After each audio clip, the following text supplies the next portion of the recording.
Morning guys, what's happening? It is a day where we are preparing our food early in the morning because we are going down to San Diego today for the full week. So we're emptying our fridge of all the fresh meats and vegetables and we're getting it all ready to go. So I'll just quickly show you guys what we're doing here.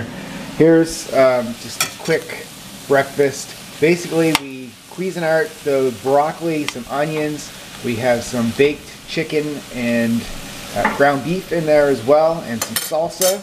But you never shredded that broccoli before, huh? And then we just shredded up more broccoli, but this time we didn't do it in a little minced way. We did a little sliced broccoli like that. Pretty cool. We got our celery here that we're gonna take for a trip. We have some olives, cucumber, and pretty much with that said, our fridge and our cupboards of all the food that can go bad over a week is pretty much prepared now. So that's what you got to do when you eat healthy food like this, one ingredient foods. They can't sit in the fridge forever because they go bad like they should go bad, as opposed to processed foods which have all those chemicals and additives and preservatives that help preserve the food, and that's not how you live lean.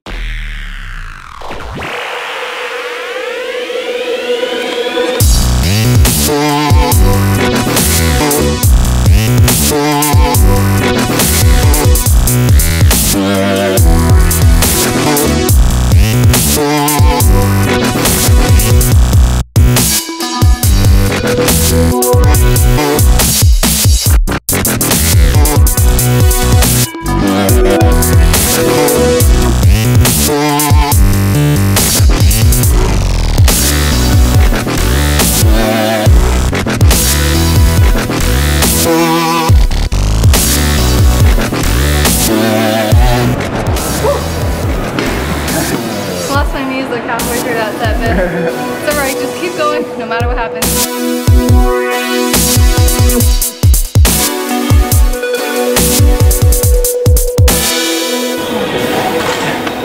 Can you keep going? You have to wait for next set. And we missed it. Sorry guys, I was busy getting photos of his hamstrings and he had to do like 20 reps, and then when I started the camera he was already done. Got my underwear all jacked up. I know. Show off the tree trunks. Gotta put those little booty shorts on to show off the game. That's why I wear my shorts so small. Alright, ready? We're going with 6 reps with 10 partials.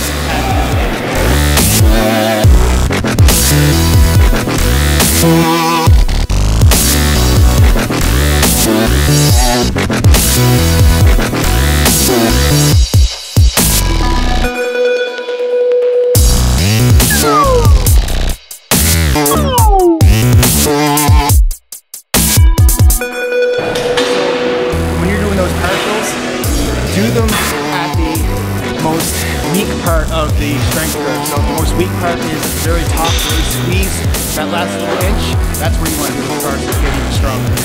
I think they're supposed to say weakest, not most weak. Okay, Grammar lesson. Grammar lesson while I'm like sweating my bowels out.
My butt hurts so much in such a good way.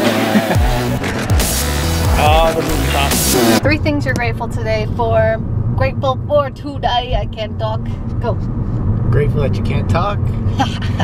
I gotta say it again, grateful for this weather, but I just said that before we turned the camera on. We're in love with LA. Like, I've been looking at some Instagram photos from some of my friends back home and covered in white, hats on, winter hats on, and I'm like, no. Man, I'm out in this weather right here. So very grateful for that. Grateful to be in the car with you on our way to San Diego to get married. We're not quite on our way yet. We gotta go wash off the sweat from the gym and eat our chicken and broccoli, bro. And bro foods. Last thing I'm grateful for is my family flying in from all over the world to come to the wedding. I think that was more than 3 things, but you have a lot of gratefulness, so that's okay. You can always have more than 3. 3 is the minimum. So I'm grateful that things are going smoothly for the wedding, and I'm also grateful that our parents are allowing us to have our wedding in their house. That's so awesome, so generous. Also grateful for the 35 people that are flying in to or driving up to attend our wedding. It's really, really cool. And I was talking to somebody else recently about weddings, and he said this is the one time in your life, really, that all these people will come together and shower you with gifts and just like love on you for a whole day. That doesn't even happen on your birthday, right? Like, birthdays just come and go, and like even if you have a little party for your birthday, you're lucky, but on your wedding, that's when all the family and friends surround you with love. So he said just really try to appreciate that and don't get stressed out over, you know, things that don't matter. And what is for lunch today, you might be wondering? So why don't you take a look? You guys have seen us make rice. I say rice out of cauliflower, and this is pretty much the riced version of broccoli. And basically that just means you chop it up really fine so that it has kind of a rice-like consistency, you know, it like reminds you of rice, vaguely. Anyway, that's what we did with our broccoli. And then I just made a big old stir fry out of it with chicken and peppers and onions, and basically it's the whatever's left in the fridge lunch. So we're pretty excited about it. There's a few almonds stuck in there. I'm gonna top it with some salsa. Done. Ready to eat, boo-boo? Let's eat. Gains. Yeah. Come on over here, guys. I want to show you my latest creation for men's health. Once again, just published a new article on their website for them called Living on the Edge. And this is a part of their bucket list destination on places to visit. And I chronicle why you guys need to go visit Toronto because of this badness here. So go check out that article. Link is, I'll put it in the description below, and make sure you click these social media buttons right here. Share that bad boy and show your support. And I love writing for Men's Health because it just brings me back to when I first started. It was like my first subscription. I told you guys this. And to fast forward 5 years or so, and I'm now writing for them, it's just one of those things where always believe in yourself. You can achieve whatever you believe. Get it done. And they served up portions. That one, the big boy bowl for Brad, and then I've got my portion right here. I'm gonna top it with some salsa. I was just thinking, if I had one nutritional tip for you today, it would be to buy so many vegetables that you have to get creative with new ways to make them. Like, we had such an abundance of broccoli that we've been eating like extra broccoli for the last 2 days, just trying to get rid of it out of our fridge. So I think that's a really good nutritional strategy, is when you have a ton of vegetables in your house, you feel like you have to eat them. So you can't even go out to eat if you wanted to because you don't want your veggies going bad. So that works for us. Enjoy. As you know, we're on Operation Clean Out of the kitchen. So we had, what? We had an apple left over. And coconut cream. And we had some coconut cream. And this is coming up in a new Team Live Lean recipe. So if you're curious about how to make this, go into Team Live Lean and watch me do it. Make this? Yeah.